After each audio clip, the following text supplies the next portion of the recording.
She was pale, eyes darting over her shoulder, breathless. "Grandpa, please, just get off this ship." I didn't ask again. I've learned in life, when someone you love speaks in that tone, you listen. I turned, walked past the buffet, and stepped onto the gangway like a man sleepwalking.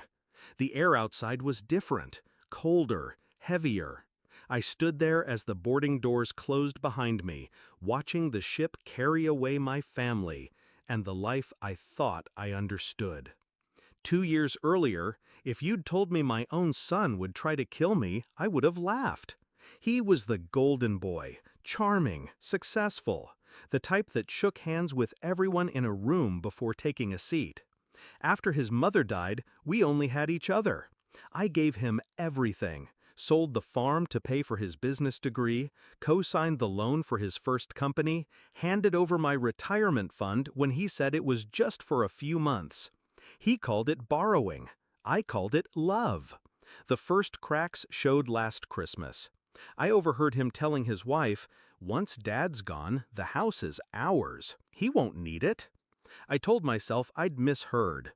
That denial was the easier road. But then came the little things. Him pushing me to update my will, offering to handle my finances, because online banking is tricky for someone your age. My accounts started showing withdrawals I hadn't made. When I confronted him, he smiled that salesman smile and said, "Relax, Dad, trust me." The truth didn't hit me all at once. It came in whispers. A strange phone call from my insurance broker, asking if I was sure about the change to my life policy. My neighbor mentioning she saw my son meeting with a lawyer in town. And then the cruise invitation. Family bonding, he called it. My treat. I almost believed him. It was the third day at sea when my granddaughter ran to me, trembling. She's 12, but sharp, too sharp for her own safety sometimes. "I heard Dad talking to Mom last night. He said he put something in your drink, that you'd be found in the morning and it'd be ruled an accident." The world tilted. My son, my blood, planning my death between dessert courses? I didn't argue. I didn't let my fear show. I walked off that ship like nothing was wrong. I spent the next 6 months in silence. Not with grief. Grief is passive. This was something else. I learned to move like a shadow. First, I called the bank and froze every joint account. Then I visited my lawyer and rewrote my will, not cutting him out entirely, but making his share contingent on one thing: me dying of natural causes after my 90th birthday. Next, I sold the house. Quietly. The deed went into a trust for my granddaughter, locked until she's 25. My son would never see a dime from it. Then came the company. I'd invested heavily in his business years ago, without paperwork. I hired a forensic accountant, dug through every transaction, and found enough irregularities to sink him. Instead of going to the police right away, I waited. The moment came last Thanksgiving.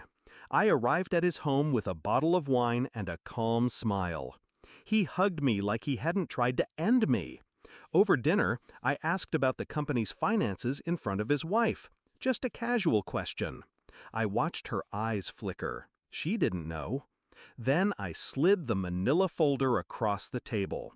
Bank statements, emails, transfers to accounts in the Cayman Islands. She read in silence. Her hands began to shake. "What is this?" she asked. "Evidence," I said, without looking at him. "And copies have already been sent to the IRS." The color drained from his face. He stammered something about misunderstandings, but I kept talking.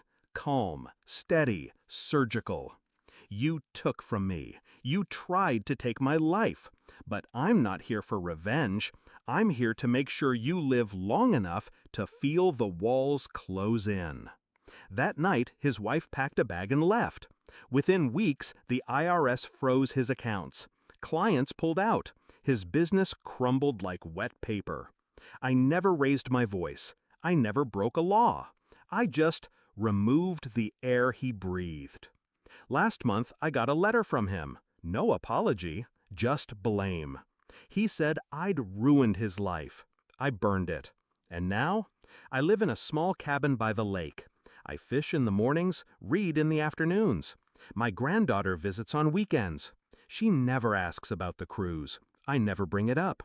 But sometimes, when we're sitting on the porch, she catches my eye and gives me the smallest nod, like she knows exactly what I did.